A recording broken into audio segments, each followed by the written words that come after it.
encontrei teus altares, Senhor, Rei meu e Deus meu. Eu encontrei teus altares, Senhor, Rei meu e Deus meu.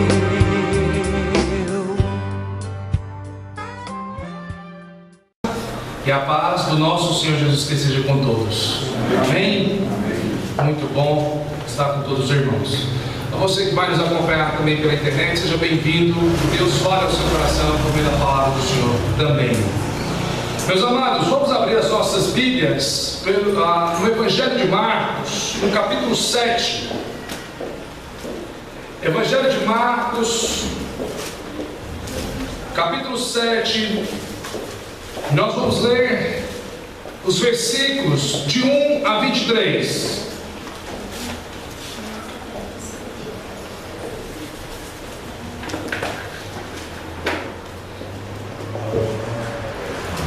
Evangelho de Marcos, capítulo 7, versículos de 1 a 23.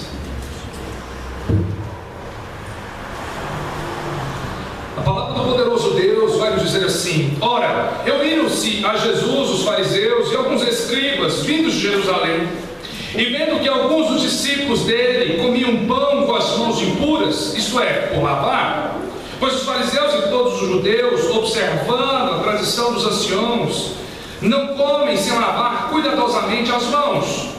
Quando voltam da praça, não comem sem se aspergirem.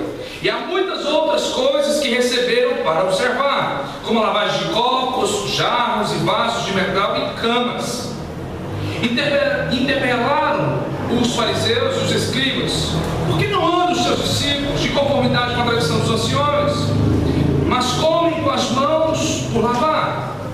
Respondeu-lhes: bem profetizou Isaías a respeito de vós, hipócritas, como está escrito: este povo honra-me com os lábios, mas o seu coração está longe de mim, e em vão me adoram, ensinando doutrinas que são preceitos de homens. Negligenciando o mandamento de Deus, guardais a tradição dos homens. E disse-lhes ainda: jeitosamente rejeitais o preceito de Deus para guardares a vossa própria tradição. Pois Moisés disse: honra teu pai e tua mãe, e quem maldisser o seu pai ou sua mãe seja punido de morte. Vós, porém, dizeis: se um homem disser a seu pai ou sua mãe, aquilo que poderias aproveitar de mim é corbã, isto é, oferta para o Senhor, então o dispensais de fazer qualquer coisa em favor de seu pai ou de sua mãe, invalidando a palavra de Deus pela vossa própria tradição, que vós mesmos transmitistes, e fazeis muitas outras coisas semelhantes. Convocando ele de novo a multidão, disse-lhes: ouvi-me todos e entendei, nada fora do homem que entrando nele o possa contaminar, mas o que sai do homem é o que o contamina. Se alguém tem ouvidos para ouvir, ouça. Quando entrou em casa, deixando a multidão, os seus discípulos o interrogaram acerca da parábola. Então lhes disse: assim vós também não entendeis? Não compreendeis que tudo o que de fora entra no homem não pode contaminar? Porque não lhe entra no coração, mas no ventre, e sai para lugar escuso. E assim considerou ele todos os alimentos. Dizia: o que sai do homem, isso é o que o contamina, porque de dentro do coração dos homens é que procedem os maus desígnios, a prostituição, os furtos, os homicídios, os adultérios, a avareza, as malícias, o dolo, a lascívia, a inveja, a blasfêmia, a soberba, a loucura. Ora, todos estes males vêm de dentro e contaminam o homem. Vamos orar? Vamos falar com Deus mais uma vez. Eterno Deus, soberano, Criador dos céus e da terra, estamos diante do Senhor mais uma vez. A tua palavra está aberta. É a boca do Senhor que vai falar conosco nesta noite. E Deus, nós queremos suplicar ao Senhor que o Senhor fale de fato aos nossos corações por meio do teu Santo Espírito, e que o Senhor nos faça compreender a verdade do Senhor, para a glória, o louvor e honra do teu próprio nome. no nome santo de Jesus Cristo, o Salvador, é que nós oramos. Amém. Meus amados, eu gostaria de começar minha preleção nesta noite pensando sobre um pensamento, uma frase de Karl Marx. E vai estar exposta aí no telão para que os irmãos leiam junto comigo. Eu vou ler só um pedaço dela, você fica à vontade para ler todo o restante. O que me interessa é nessas primeiras frases, essas primeiras duas frases, que começa assim: a religião é um anestésico na terrível e dolorosa existência do homem. A religião não passa de quimera. Quimera é um sonho, é uma ilusão. E ele repete isso: ilusão. E aqueles que aderem a tal ilusão são fracos e incapazes de enfrentar suas dificuldades. E assim ele continua. Esse é Karl Marx. Todo acadêmico certamente já ouviu falar de Karl Marx. Todo jovem que vai para a faculdade, certamente na filosofia vai ouvir falar sobre Karl Marx.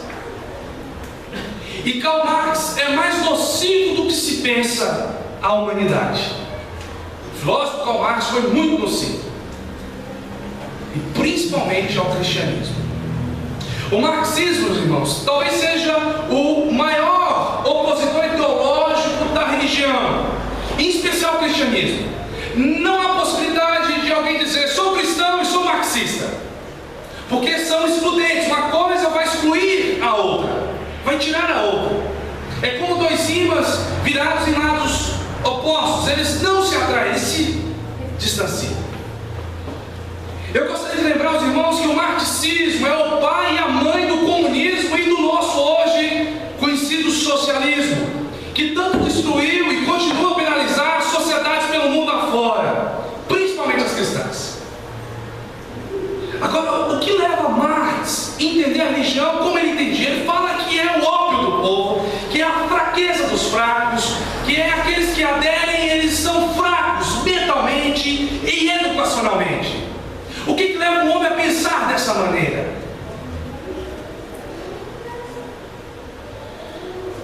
Eu acredito que a melhor maneira de responder essa pergunta seja olhando para as Escrituras. Ela é o meu referencial. Marx tinha como referencial o seu subjetivo. O meu referencial é as Escrituras. E as Escrituras me garantem que a verdadeira religião é o freio para a falsa religião, da qual Marx aqui diz que todas as religiões estão englobadas. E para mim esse é o desapontamento de Marx, olhando para essas duas frases dele. E na verdade eu não pretendo aqui fazer um estudo científico para responder a Marx, não, pelo menos não agora. Eu não tenho esse propósito. Mas eu quero mostrar aqui como as Escrituras da pessoa de Jesus Cristo também odeia a falsa religião, da qual Marx aqui engloba todas as religiões. E como a palavra do Senhor se posiciona como verdadeiro referencial, ou seja, aquilo que eu tenho por referência, aquilo que eu tenho por compromisso no coração. A verdadeira religião. A falsa religião, irmãos, é um câncer para os homens. Corrói a alma até levá-los ao abismo profundo da morte espiritual. E o capítulo 7 está cheio desse contexto, que é uma falsa religião. E como eu gosto de dizer, mostrar para os irmãos de onde é que vem o texto. Esse texto, capítulo 7, ele não está aqui isolado, ele não está aqui sozinho. Os irmãos que já estão comigo há um ano, eu estou expondo Marcos já tem um ano. Nós chegamos aqui hoje no capítulo 7, então você que está chegando hoje, é bom, porque você chega agora no começo de um novo capítulo. Você vai pegar aqui o início de um novo capítulo. De onde é que vem esse texto? O final do capítulo 6, que você tem aí na sua Bíblia, ele se encerra aí no versículo 53. E Marcos e tanto Mateus, eles dizem que Jesus Cristo estava na planície de Genezaré. Eles estavam na planície de Genezaré. Todos os dois textos apontam para esse sentido. Marcos capítulo 6, versículo 53 e Mateus 14, versículo 34. Os textos revelam que Jesus estava ocupado, curando enfermos. Não é isso que está nesses versículos finais? Olha lá. E estando do outro lado, chegaram à terra em Genezaré, onde aportaram, saindo eles do barco, logo o povo reconheceu Jesus. E percorrendo toda aquela região, traziam em leitos os enfermos. Jesus estava curando. E os dois textos são enfáticos em dizer que Jesus saiu dali e foi para outra cidade próxima, que é Cafarnaum, com seus discípulos. E isso é registrado para nós lá em João, capítulo 6, versículos de 17, 24, 25 e 59, onde ele fala sobre o sermão do pão da vida. 66 versículos. E aí ele faz um discurso que aos olhos daqueles que estavam ouvindo dizem que duro discurso, porque Jesus fala: eu sou o pão da vida, e vocês estão aqui por causa de comida e não por causa de mim. Eu sou o pão da vida. E muitos saem ali dizendo: duro esse discurso, quem pode aguentar um discurso desse? E o acontecimento aqui, estudado hoje, no capítulo 7, principalmente esses primeiros 23 versículos, acontece nesse mesmo tempo. Esses dois sermões, do pão da vida e esse aqui que Jesus tem como embate com os fariseus, acontecem no mesmo tempo. Como é que eu entendo essa passagem? O que acontece aqui é mais uma dura confrontação. Jesus constantemente estava em confrontação com os líderes religiosos do seu tempo, os judeus, caracterizando as pessoas dos escribas e fariseus. Esses são versículos de 1 e 2. Jesus tem um embate, há um confronto aqui novamente de argumentação. Ele discute acerca de religião verdadeira e religião falsa. Entre muitos confrontos afiados do mesmo caráter descrito, há vários em que os críticos hostis de Jesus parecem estar impacientemente esperando por ele. Parece que esses homens estão ali ansiando ele chegar para eles poderem discutir. Lá em Mateus capítulo 14 diz que eles subiram de Jerusalém para se encontrar com Jesus. Parece que esses homens tinham atino, eles queriam de qualquer forma instigar a Jesus e pegar alguma coisa. Os discursos de Jesus quanto ao ser ele o pão da vida, como ser ele também a verdadeira religião, desagradaram a esses fariseus e resultaram em rejeição. Os homens rejeitaram Jesus. E o capítulo 7 nos mostra isso, mais uma vez. E eu quero então tratar de três assuntos, né? E eu quero que você grave esse esboço aí que eu fiz. Os versículos de 1 a 23, nós vamos tratar de religião falsa e religião verdadeira. Os versículos de 24 a 30, nós vamos tratar de religião verdadeira, e ela revela fé e humildade em reconhecer o poder de Deus e sua autoridade como rei do reino de Deus. E por último, para fechar o bloco aí, no capítulo 7, versículos de 31 a 37, religião verdadeira liberta os homens de suas escravidões, dando a eles a possibilidade de ouvir e falar sobre o reino de Deus. E diante do exposto, então nós vamos examinar esse texto. E provavelmente nós iremos gastar aí 1 ou 2 domingos ainda, pensando apenas nos primeiros 23 versículos. E eu quero então pensar nesse tema com você: religião falsa, religião verdadeira. A hipocrisia dos homens que querem ser deuses. A religião falsa, irmãos, ela tem essa característica que está aí: prega seus ensinos em detrimento das verdades de Deus. E nós vamos examinar então agora minuciosamente os versículos de 1 a 8. Olha comigo os versículos de 1 e 2. Olha as perguntas que a gente tem que fazer para eles. Quem eram os escribas? Já sabe quem eram os escribas? Quem eram os fariseus? Muitas vezes nós perguntamos quem são e a igreja não dá conta de responder, e ela lida constantemente com os dois. Quem são esses homens? Escribas e fariseus. Vamos começar pelos escribas. Eles eram especialistas da lei. Eles interpretavam, estudavam e ensinavam a lei. Ou seja, o Antigo Testamento, esse Antigo Testamento que você tem, os escribas eram os homens incumbidos de estudar, interpretar e ensinar isso para o povo judeu. Eles transmitiam para a sua própria geração as tradições que de geração em geração tinham sido passadas com respeito à interpretação e aplicação da lei. Essas tradições tinham tido suas origens lá nos ensinos dos rabinos. Então esses eram os escribas. Não confunda escribas com fariseus. Não quer dizer que alguns fariseus não poderiam ser escribas. mas são classes distintas dentro do judaísmo. Quem eram os fariseus, então? Eram aqueles israelitas que tentavam fazer todos crerem que eles, os separatistas, eles se diziam homens separados, estavam vivendo, ou pelo menos tentando duramente viver de acordo com o ensino de quem? Dos escribas, que interpretavam e traziam a tradição para eles. Então os fariseus eram os homens que se separavam, e esse negócio de ser separatista é sempre um problema na sociedade, sempre foi. No judaísmo não foi diferente. Esses homens aqui sempre criavam problemas, porque eles se tornavam uma espécie de referencial, e como referencial as pessoas olhavam para eles, para suas atitudes. Acontece que quando você olha só para o ser humano e não tem outra coisa como referencial ou por base, você se decepciona, porque eles falham. E a maioria dos fariseus e escribas então odiava Jesus. Há pelo menos 5 razões por que eles odiavam. Por que você vê tanto embate entre eles, Jesus e os escribas e os fariseus na Bíblia? Por que você vê tanto embate, confrontos? Há pelo menos 5 razões para isso. Primeiro, ele afirmava ser o próprio Deus. Isso deixava os fariseus e os escribas indignados. Como pode um ser humano encarnado dizer que é o próprio Deus? Isso, irmãos, sempre traz complicações à mente dos homens, principalmente daqueles que só lidam no conceito humano das coisas e se esquecem de olhar para o lado espiritual. E o ser humano é um ser espiritual, e a fé no ser humano. Jesus não era qualquer homem, Jesus era o próprio Deus, e essa é a tese de Marcos.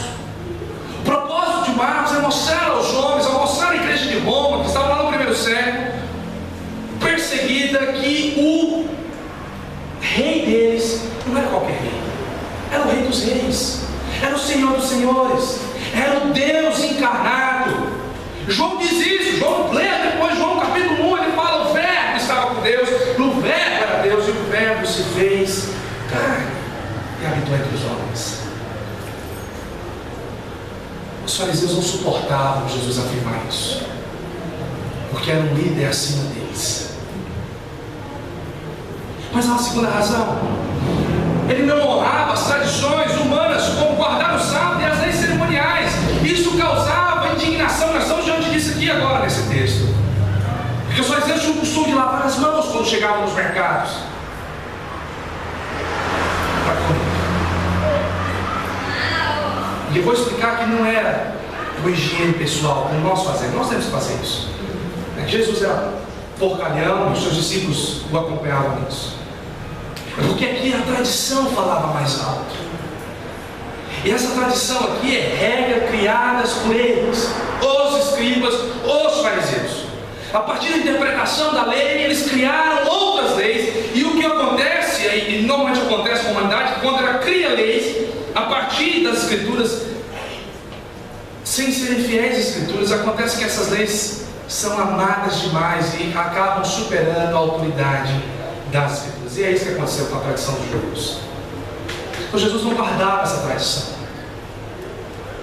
Outra razão que desagradava e fazia com que esses homens o odiassem é que ele sentava-se com pecadores e publicanos. Ou seja, como pode ele dizer ser Deus, o Filho de Deus, o Santo de Deus, sentar com um publicano, cobrador de impostos, classe odiada pelos fariseus e escribas? Como pode ele sentar com prostituta, com mulheres adúlteras e ter diálogo com elas? Como pode ele sentar junto com homens cheios de lepra? Eles não faziam isso, porque a tradição não permitia eles sentarem-se junto com homens dessa classe.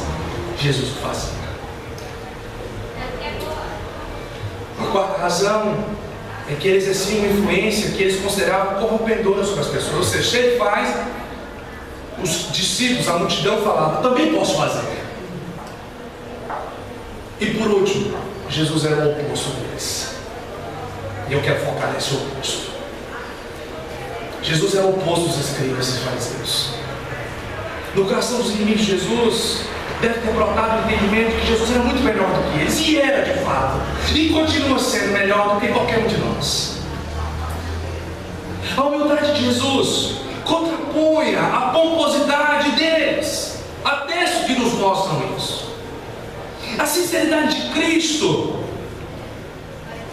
contraponha com a hipocrisia dos seus opositores. Está aqui o texto nos mostrando isso. A simpatia de Cristo contrapunha com a crueldade deles. Em larga escala, a religião do erro do ser humano, muito longe daquilo que Cristo praticava, porque Cristo vivia para o outro e para a glória do Pai. Larga diferença uns dos outros. Jesus era muito diferente deles. Jesus de fato era um pastor. Ele de fato cuidava do seu rebanho. O mais incrível é que os inimigos de Jesus Cristo pensam que ele não conhece o seu íntimo. Eles achavam que Jesus não conhecia o caráter deles. A falsa religião tem essa noção equivocada. Toda falsa religião pensa que Deus não está vendo o que eles estão fazendo, o que eles estão praticando, e por isso vivem na promiscuidade. Falso engano.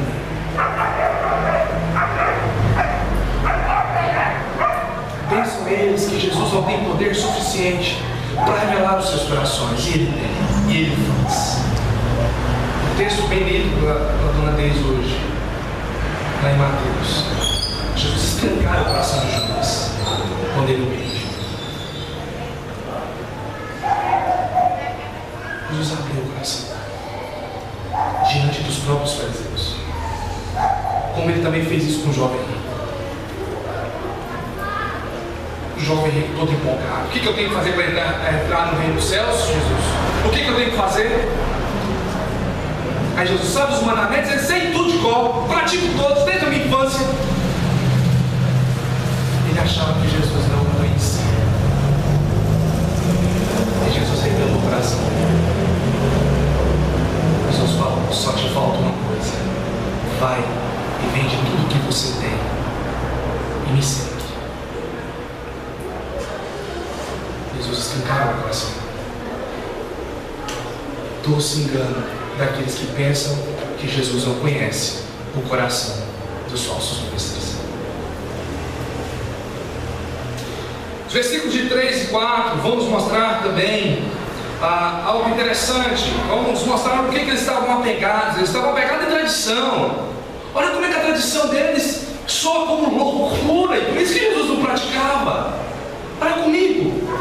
Diz aí: pois os fariseus e todos os judeus, observando a tradição dos anciões, não comem sem lavar cuidadosamente as mãos. Quando voltam da praça, não comem sem se aspergir, ou seja, jogar água por si. E há muitas outras coisas que receberam para observar. Olha como é que a religião era pesada para esses homens. Olha o que eles tinham que fazer. Eles lavavam copos, jarros e vasos de metal em câmaras.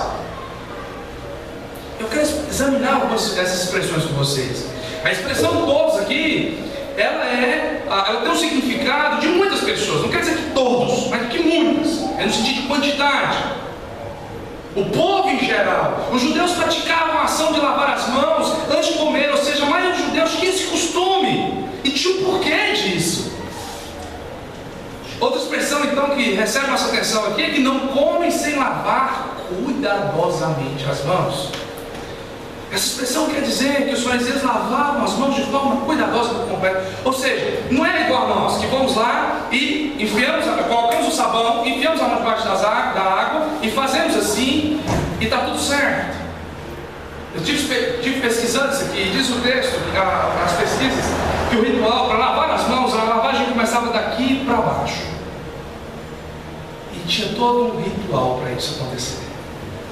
Você imagina, se o cara vai 5 vezes na praça e volta em casa: meu bem, vai lá comprar carne. Agora, meu bem, esqueceu, volta lá buscar o alho. Meu bem.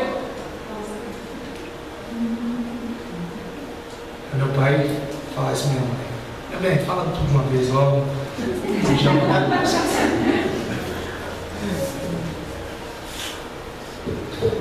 a expressão do texto aqui, mais uma, e agora vai clarear mais ainda sua mente, é que diz o texto o seguinte: observando ou mantendo a tradição dos anciãos. Eu quero explicar isso para você.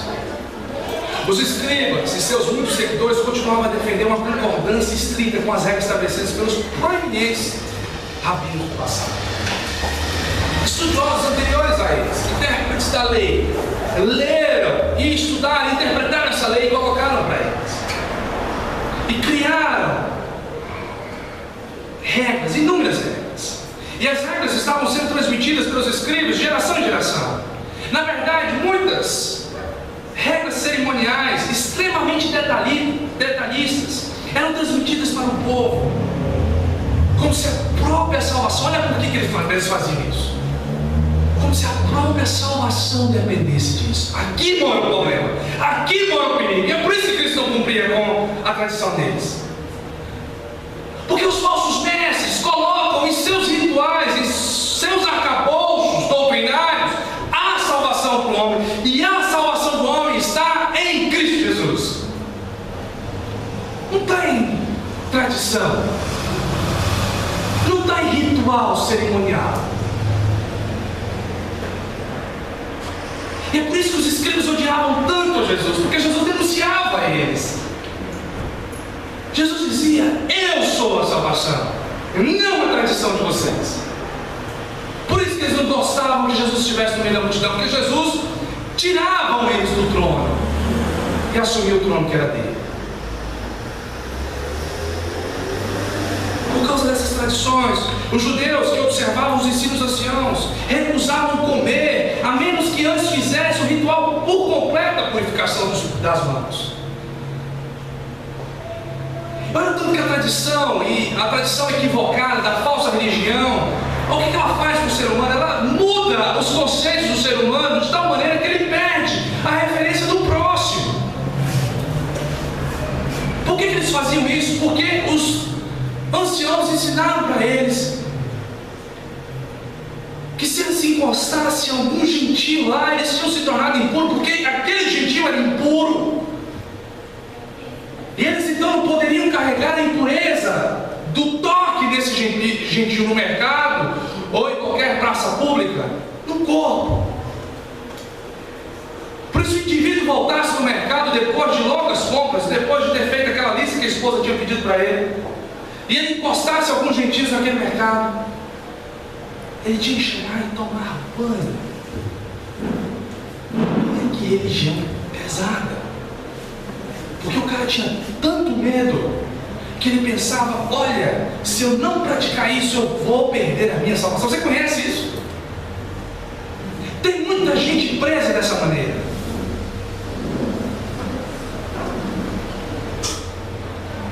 E Marcos ainda nos registra nesses versículos que não apenas os membros do corpo deviam ser purificados, mas também jarros, vasos e copos, e todos deveriam passar pela cerimônia de purificação. Que loucura essa tradição, que coisa pesada, que fardo pesado sobre os ombros desses homens. Você vai para mim e diz: pastor, isso acontece nos dias de hoje? E não acontece. E como tem gente bestializada por causa da religião. Olha, pastor, eu passo perto de um gato preto. Por quê? Porque isso traz nossos ruídos e outras coisas mais. Você já viu isso? Isso acontece. Não estou falando nada disso que não acontece para você. Eu tinha um amigo que falava assim: eu não posso passar debaixo da escada. Por quê? Porque eu tenho 7 anos de azar. Aí um dia eu cheguei com a meia trocada, a gente comenta esse erro, né? Às vezes chegar com a meia de uma cor de outra, e falou: ih, cara, você está com azar. Então eu cheguei, tudo ele tinha uma sacada mística, tudo. E caiu o espelho: você está com azar. Eu falei: cara, você está preso. Você está preso. A sua religião te dá liberdade. Não, cara, se eu fizer alguma coisa, eu não lembro o que ele falou para mim, sua mãe vai morrer. Cara, que escuridão você está vivendo. Você não pode viver assim. Você acha que isso aqui é diferente? O contexto é o mesmo. Só mudam as pessoas e os significados das palavras e talvez o sentido da tradição. Mas elas se aplicam. Tem muita gente vivendo amedrontada no nosso tempo. Tem muita gente presa no nosso tempo.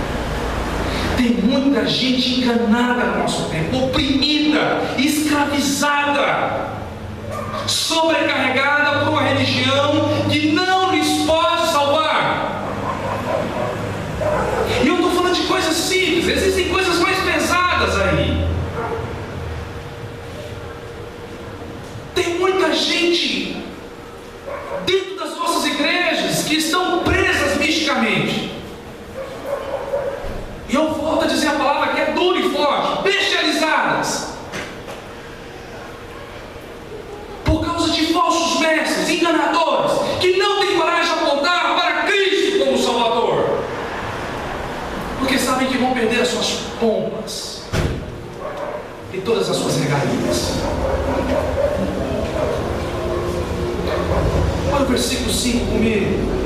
A pergunta deles aqui, interpelaram, ou seja, perguntaram aos fariseus e aos escribas: por que não mandam os seus discípulos em conformidade com a tradição dos anciãos, mas comem com as mãos por lavar, ou seja, sem lavar? A pergunta deles, irmãos, era o seguinte sentido: por que, Jesus, você não educa cerimonialmente os seus discípulos? Por que você, Jesus, não exige deles o cumprimento da tradição? Eles queriam colocar o Deus dos deuses, o Rei dos reis, o Senhor dos senhores, dentro da caixinha prisional deles. Eles queriam destruir Jesus Cristo. Os fariseus colocaram regras humanas acima da lei divina. Eles estavam aqui confrontando o próprio Deus, o Criador da lei. Olha que coisa! Olha o que Marcos está fazendo, olha a sagacidade de Marcos, inspirado pelo Espírito Santo. Está colocando diante de nós um confronto quase que louco. Os homens, dos quais deveriam se submeter à lei, estão querendo ensinar o Deus Criador da lei. Já viu quando você faz isso? Já viu quando a Bíblia fala: não se preocupe, descansa o seu coração, e você fala assim: ah, mas eu acho que não é bem por aí, não. Será, Deus? Será que se eu for fiel, comprometido, me calar muitas vezes, o Senhor vai de fato agir? Posso confiar nisso?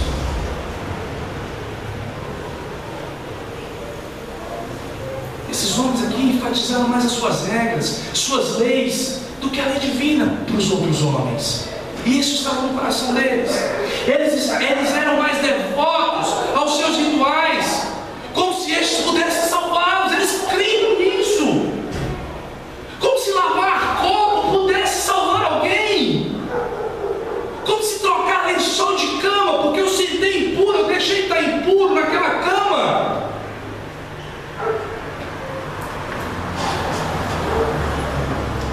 Fosse me salvar, livrar a minha alma. Quanto cegueira espiritual, irmãos. A religião do homem o engana e o cega, impedindo ele de ver a sua iminente condenação, porque achando que seriam salvos, estavam caminhando para a perdição.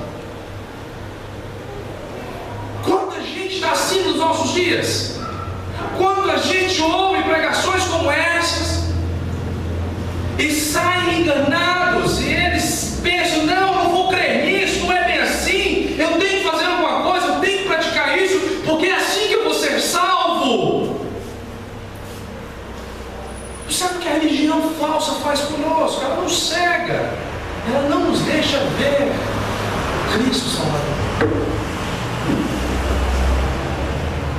Olha comigo os versículos 6 e 7.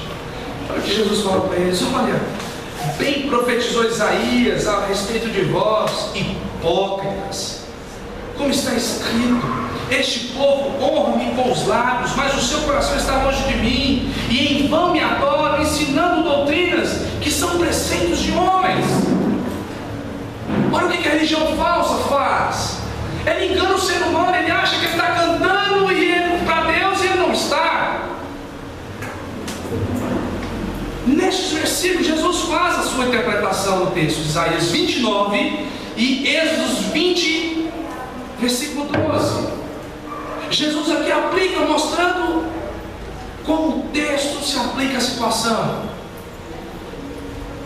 Muita gente acha que esses textos de Isaías, lá 29 e Êxodo 20, 12, estavam falando só dos escribas de Jesus, mas não, Jesus está fazendo a interpretação e aplicando no tempo deles. Eu falava especificamente dos escribas e dos fariseus, mas de todos os homens que se achegam a Deus com roupa de culto, mas o coração não está em Deus. E Jesus faz a aplicação. Tanto nos dias de Moisés e no dia dos profetas como Isaías, quanto nos dias dos evangelistas, as pessoas estavam honrando a Deus com os lábios, mas o coração estava distante dele. A hipocrisia estava se repetindo. Tem muita gente vivendo assim. Jesus chama esses homens de hipócritas. O que é um hipócrita? Hipócrita é o homem que escondeu ou esconde, tenta esconder suas intenções reais por trás de uma máscara. A palavra grega aqui é hipo. Hipocrisia é uma máscara. As reais intenções são simuladas por máscaras. A passagem estudada revela isso. Os homens honram a Deus com os lábios, mas o coração está distante do Senhor. Que eles falam: olha, nós lavamos a mão porque o Senhor nos ensinou a purificar. Pastor, eu vou à igreja porque meu pai, minha mãe, o pastor falou que eu tenho que ir à igreja, e assim eu vou ser salvo. Eu vou começar a aplicar como Jesus fez. E eu vou lá, eu canto, eu levanto a mão, eu adoro, eu fecho os olhos, eu me prostro, eu olho, até entrego o dízimo, pastor, algumas vezes, mas eu entrego. E olha, pastor, como eu sou crente. Olha como eu sou adorador. Mas sabe o que está dentro desse coração? A parte final desse texto: adultérios, prostituição, blasfêmia, mentiras, porque ele não entendeu qual é o sentido da religião. Ele acha que ele tem que praticar rituais. Observe que a vossa religião possui seus falsos mestres, falsos profetas, e esses induzem os homens a cultuar um falso Deus. Eles ensinam preceitos dos homens como se estivessem acima das doutrinas do Senhor. Olha, a Bíblia diz que essa é a autoridade. Não, pastor, mas a minha igreja é o pastor. Ele é a autoridade. Se ele falar, parou. Se ele falar para mim que eu não devo casar com aquele rapaz, porque ele não gosta do rapaz, tá tudo certo. Eu vou ouvi-lo. Se ele falar para mim que eu tenho que separar da minha esposa, eu vou ouvi-lo. Mas o que a Bíblia diz sobre isso? Não, pastor, a Bíblia foi escrita no outro tempo, pastor. A Bíblia foi escrita num contexto diferente, a tradição é diferente, a cultura é diferente. Não tem jeito, pastor. Observe que a autoridade do homem está maior do que a autoridade de Deus.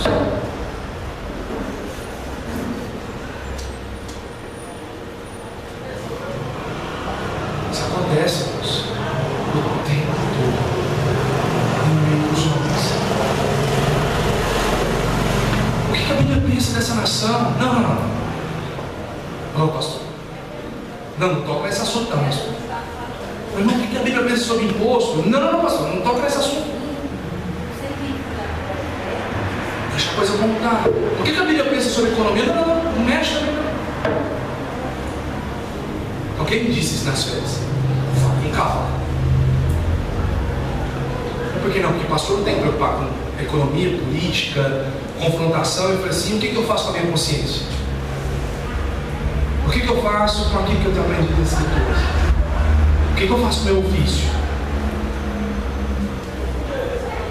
O que eu faço com o aprendizado que o Senhor me ensina? Não, pastor, só tem que conduzir a igreja, louvar e pronto, acabou. É isso? É isso, meu ministério? Eu era que era um parente muito próximo de mim.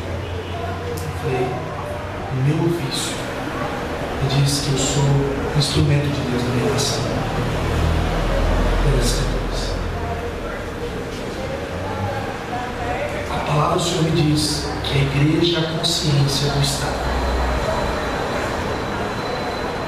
E se eu sou pastor, eu sou a boca de Deus, pregando a palavra desse Deus para os homens. Eu não posso ir novamente. Tem muita gente que quer colocar a tradição acima das Escrituras. E isso é um tremendo erro. Como é que você descobre um hipócrita? Já me fez essa pergunta, pastor, é muito difícil, pastor. A gente não sabe como é que a gente entende o cara, se de fato o cara é um hipócrita, se ele de fato é um falso pregador, um falso mestre, um falso profeta. Como é que a gente identifica? Eu te dou algumas dicas, olhando para textos como esse aqui. Primeiro, avalie seus compromissos. Veja se ele está comprometido com Jesus Cristo, ou ele está comprometido consigo mesmo e as suas tradições. É muito simples você perceber isso, cara. Veja qual é o compromisso do coração dele. Preste atenção no seu discurso.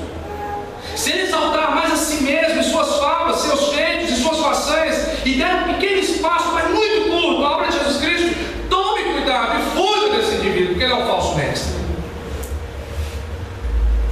Se ele for mais preocupado com a aparência do que com as coisas do reino de Deus, e do que com a realidade, a própria realidade. Tem gente que vive, parece que vive no mundo da lua.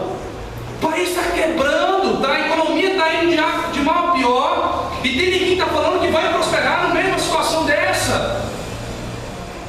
E ele está prometendo mundos e fundos para o indivíduo. Ele está falando, venha, traga a sua oferta, coloca aqui, que Deus vai te abençoar. Mentira! E você vai se frustrar com isso, meu amado. Ele está fora da realidade.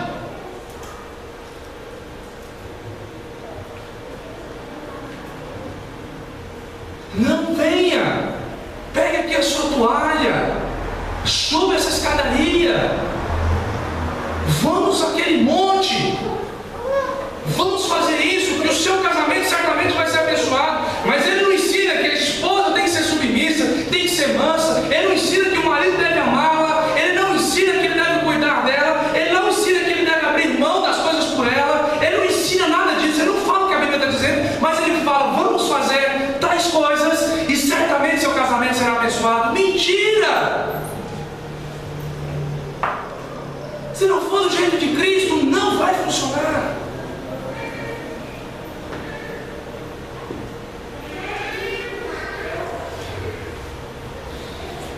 E se diante do público ele tiver uma aparência piedosa, mas no íntimo, ou seja, no dia a dia, no seu particular, ele for mentiroso, enganador, manipulador, mantenha a distância dos seus ensinos, certamente isso corrompe os bons costumes.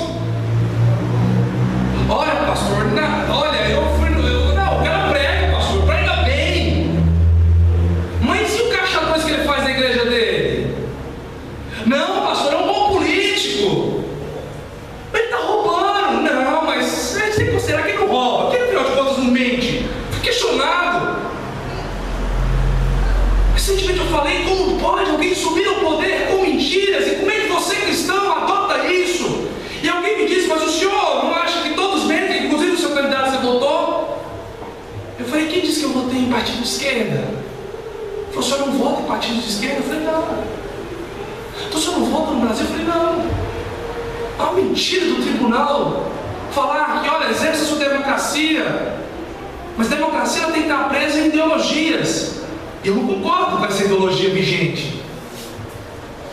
concordo com a manipulação, não concordo com Karl Marx. Por que eu tenho que eleger gente que pensa como ele pensa e que reza a cartilha dele? Onde é que está escrito isso? Mas o cara só mente um pouquinho, ele mentiu um pouco. Quem mente, pastor? Pessoas comprometidas com Deus honram o seu caráter e fogem de mentiras. E enquanto nós não dermos valor em alto padrão, nós temos que contentar com a miséria que vivemos. E falsos mestres, falsos profetas são tendenciosos a isso, são manipuladores. Na frente tem uma pompa piedosa, mas no fundo é um tremendo mentiroso. Fuja disso. É muito difícil de perceber um falso profeta. Basta nós termos a referência correta. Qual é a minha referência? Qual é a sua referência? A minha referência é mesmo, pastor. Então a sua referência está errada. Se é você mesmo, está errado. A referência do que é certo é a Escritura. E o homem é Cristo. Cristo é a referência do que é certo. E por fim, irmãos, eu tenho que dizer para você que a adoração do hipócrita é vã e fútil. Por duas razões básicas. Porque a atitude do seu coração é errada e porque o seu foco é errado. Jesus mostra isso no versículo 8 e a gente conclui e fazemos as aplicações. Os fariseus e escribas eram culpados de colocar mera tradição humana acima do mandamento divino. Uma regra feita pelo homem acima do mandamento de Deus. Então era inútil a adoração deles. Era fútil. Tanto era que era ridícula. Tem um texto das Escrituras que diz que subiu um publicano, um pecador, um cobrador de impostos, diante do altar de Deus, e subiu um fariseu. E diz que a oração do publicano era assim: Senhor, de cabeça baixa, ser propício a mim, porque sou miserável, pecador. E diz que a adoração do fariseu, a oração do fariseu era: Senhor, eu não sou como este. Olha que religião tosca e tola e inútil. Ele adorava a Deus olhando para a miséria do outro e falando: eu sou melhor do que esse. Tem muita gente dentro de igreja desse jeito, achando que é melhor do que o outro, achando que suas vestes são mais bonitas do que a do outro, achando que sua posição social é melhor do que a do outro, e isso garante um status, uma prominência diante do Senhor. Balela, culto fútil e inútil diante de Deus. Hipócrita. É a tradição dele, que ele mesmo estipulou no coração, subindo a lei do Senhor.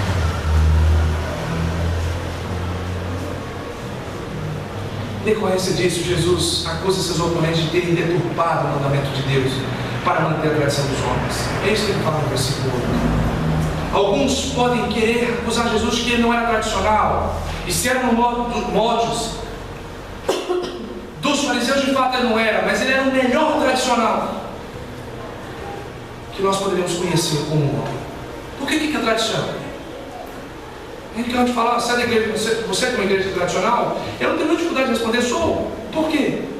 Porque tradição é transmitir de geração em geração os ensinos do Senhor. E existem inúmeros salmos falando sobre isso. Uma geração louvará outra geração. Tradição é isso, é passar os ensinos do Senhor. E Jesus Cristo foi o melhor tradicional que nós poderíamos ter.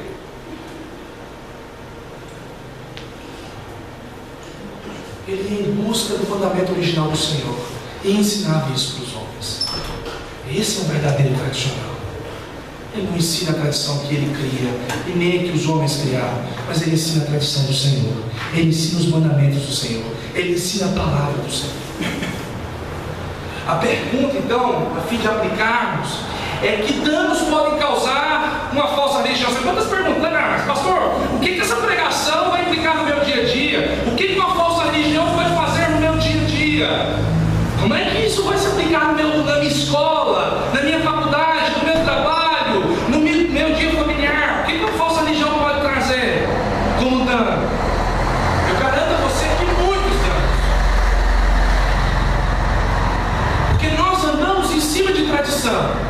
Nós andamos em cima de ensinos, seja esse ou seja outro. Você sempre vai andar em cima de referência. Não existe homem arreferenciado. Não existe homem que não tem comprometimentos no coração. Todos têm, de uma boa maneira, mas ele tem.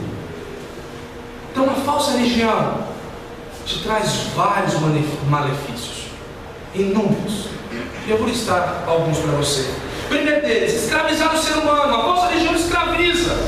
Ela sobrecarrega o homem com deveres. Ela oprime o homem, deixando um fardo pesado sobre os seus ombros. Se a sua religião está te cansando, se a sua religião não te traz paz, se a sua religião não te dá descanso, meu amado, a sua religião é falsa. Porque a religião de Cristo liberta o ser humano. Ela traz vida. Ela traz consolo em meio à guerra. No Brasil, isso é notório ver falsas religiões. Elas distanciam os homens das verdades das Escrituras. Quantos gostam de ler a Bíblia? Se eu levantar esse questionamento aqui, eu vou até me assustar, porque pouquíssimos vão levantar a mão. Se eu levantar aqui a questão, quantos de vocês leram a Bíblia essa semana? Pelo menos 2 vezes, eu vou me assustar. Porque muitos não ensinaram a nós que nós devemos amar as Escrituras. Por isso que nós ficamos perdidos, andando de um lado para o outro, sem saber o que fazer, no meio da agonia, no meio do caos. Olha o tanto de crente blasfemo nos nossos dias. Uma crendice tola que foi espalhada pelo nosso país, que diante de uma situação moribunda como essa que nós estamos vivendo diante do nosso país, muitos crentes falaram: Deus nos esqueceu, Deus nos abandonou. Quer dizer que você não pode sofrer? Quer dizer que você não pode passar por lutas? Deus só é Deus para você quando está tudo certo na sua vida? Quando você sofre, quando você passa por dificuldades, olha, Deus não me ama. É isso? É isso que a sua religião te ensina?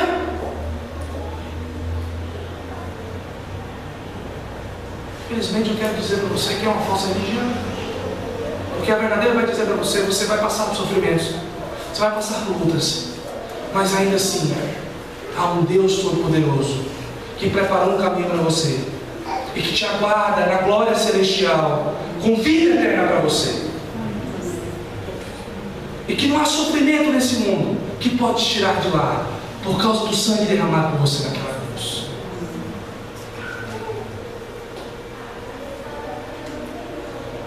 Como é que eu mudo o status do nosso tempo? Como é que eu mudo o status da minha vida, pastor?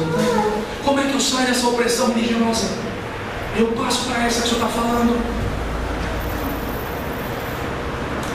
Aplicando a lei de Deus à cultura dos homens.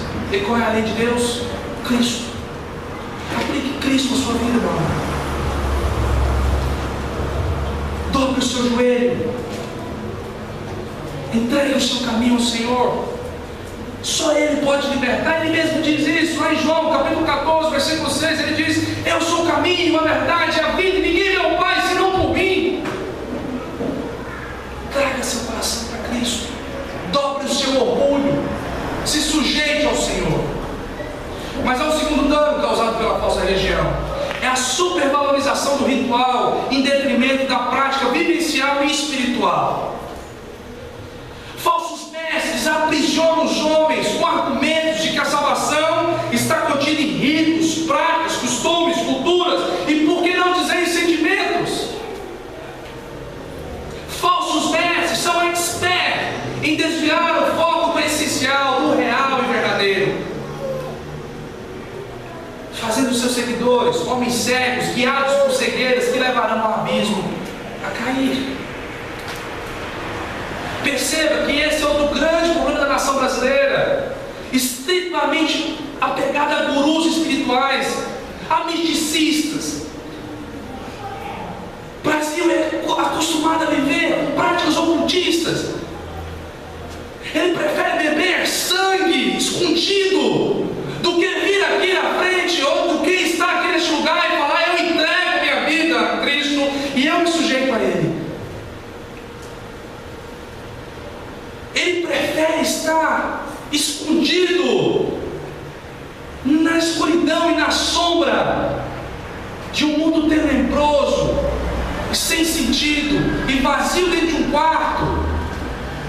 do que estar diante de Cristo e se humilhar perante Ele. Como é que se resolve essa situação? Convertendo-se a Jesus Cristo, pois Ele está acima de qualquer prática ritualística, e somente Ele pode dar segurança e salvação ao ser humano. E um terceiro dano causado pela falsa religião é que a religião falsa não alivia a dor e o sofrimento. Quantos estão dentro de igrejas, dentro de templos, dentro de lugares, e que não têm a inquietação do coração resolvida, e que não têm paz, e que não têm a dor aliviada? Quantos estão assim?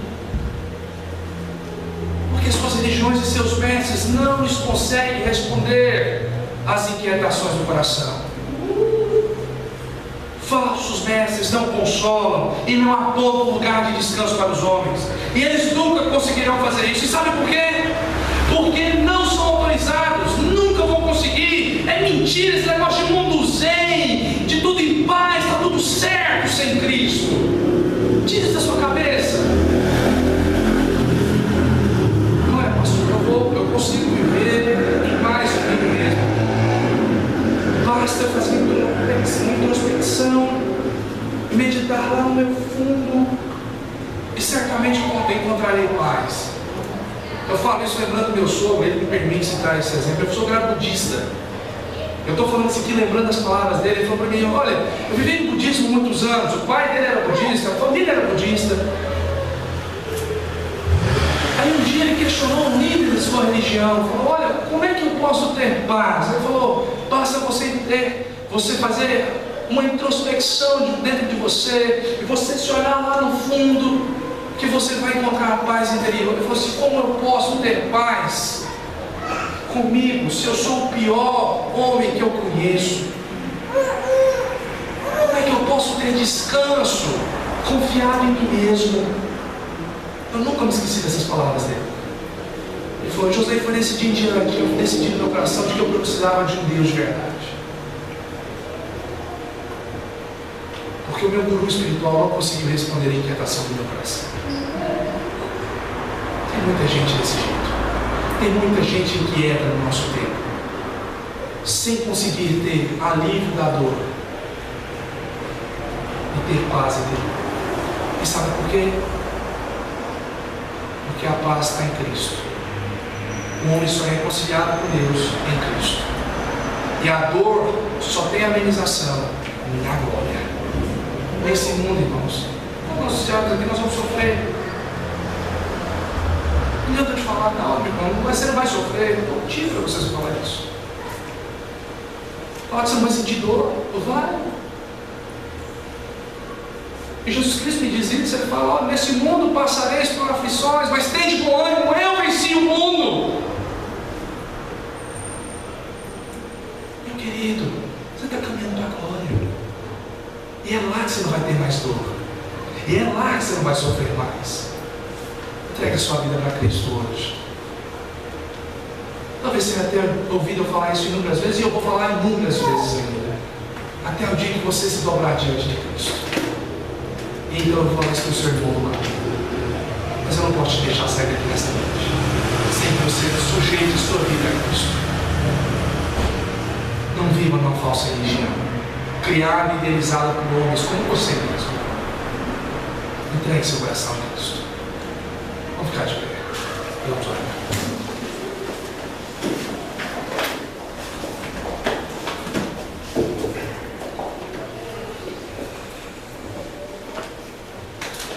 Eu não sei como é que está o seu coração. Eu não tenho muito costume de chamar as pessoas à frente. Eu não vou te chamar aqui à frente. Para mim, depende se você vai estar no seu lugar ou se você vem aqui à frente. Depende para mim é como é que está o seu coração. E se essa mensagem é aplicada ao seu coração. E eu quero que você, de fato, convide Cristo. Fala: Cristo, eu me rendo, Senhor. Eu me entrego. Eu de fato entendi que eu não posso viver nessa religião que eu estou vivendo. E eu não estou falando aqui de religião A, B ou C. Eu estou falando de uma religião que é o cristianismo, que é Cristo. E eu estou falando das demais. Todas elas. Repense a sua vida nesse momento. como eu disse, eu estou falando de A, B, nós criamos e que não nos protegem, não nos dão consolo nem conforto. Eu penso, Deus Todo-Poderoso, Criador dos céus e da terra, esse povo está diante do Senhor. O Senhor que criou todos os homens e conhece os nossos corações. O Senhor que escuta os nossos pensamentos, que sabe o que se passa dentro do nosso coração. É diante do Senhor que nós estamos. Nós não estamos diante de homens, querendo trazer a aparência, mas nós queremos entregar as nossas vidas a Jesus Cristo, o Salvador. Deus confronte os nossos corações nesta noite e pese as nossas religiões, até mesmo daqueles que já se batizaram dentro das igrejas evangélicas, inclusive é da minha, que sou pastor. Faça esses irmãos repensarem se eles estão confiados em si mesmos e nas suas tradições, e os confronte nesta noite e converta-lhes o coração, para que eles não confiem no braço dos homens, nem nos escopos e arcabouços da tradição deles, criadas por eles mesmos, mas que eles confiem em Cristo Jesus, amém, o Salvador. É no nome dele que nós oramos. Amém. Eu gostaria de concluir, meus amados, sentados. A verdadeira religião, o cristianismo bíblico, o cristianismo bíblico, religião para mim é nas Escrituras, é Jesus Cristo. Presbiterianismo não é religião. Tem gente que acha que presbiterianismo é religião. Não é. A igreja presbiteriana, ela é um braço do cristianismo bíblico, mas ela em si não é religião. Religião é Jesus Cristo. Nosso mestre é Jesus Cristo. O nosso Senhor é Jesus Cristo. E esse cristianismo em Cristo, ele detesta o legalismo, a falsidade, a religiosidade e tudo que desvia o homem das verdades da lei de Deus. O cristianismo que eu prego para vocês não assimila a tradição dos homens, não assimila o seu legalismo e nem abona a falsidade dos homens. Tudo aquilo que destrói o ser humano como imagem e semelhança do Senhor é desabonado pelas Escrituras. A cosmovisão das Escrituras entende que um homem pode ser redimido em Cristo e se tornar melhor como ser em Cristo. Sendo assim, Marx estava errado em dizer que a religião não passa de mera ilusão. A religião verdadeira é algo concreto, palpável, e serve como corretivo para os desvios de curso dos pecadores. Que Deus ajude a nós a inundarmos a nação brasileira com esse cristianismo e com esse Cristo como Rei e Salvador. Deus nos abençoe. Vamos orar mais uma vez para encerrar o nosso tempo de culto aqui na igreja. Eu queria convidar um irmão. Eu queria convidar o nosso irmão Daniel novamente, se colocasse de pé e fizesse a Deus uma oração. Logo após eu irei encerrar imprecando a bênção. Vamos orar. Vamos ficar de pé todos.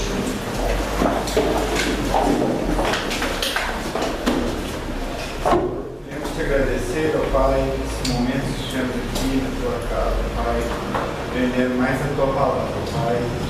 Que essas palavras possam estar sendo gravadas no nosso coração, Pai, e possamos estar vivendo isso, vivendo a sua palavra e deixarmos, ó Pai, as tradições, os costumes, Pai, buscarmos cada dia mais servir, ó Pai, e ler a tua palavra e aprender mais do Senhor. E também possamos estar passando isso para outras pessoas. Não tenhamos medo de falar a tua palavra para as pessoas. Que ela seja poder transmitido para outras pessoas e elas venham se converter ao Senhor. Amém. abençoa essa igreja, cada um que está aqui, ó Pai, se não vier bem, o Senhor esteja tocando o coração de cada um. Possamos ficar cada dia mais e mais voltados para o Senhor. É o que eu te peço, te agradeço, em nome de Jesus. Amém. Você fez a bênção. A graça do nosso Senhor Jesus Cristo, o amor de Deus o Pai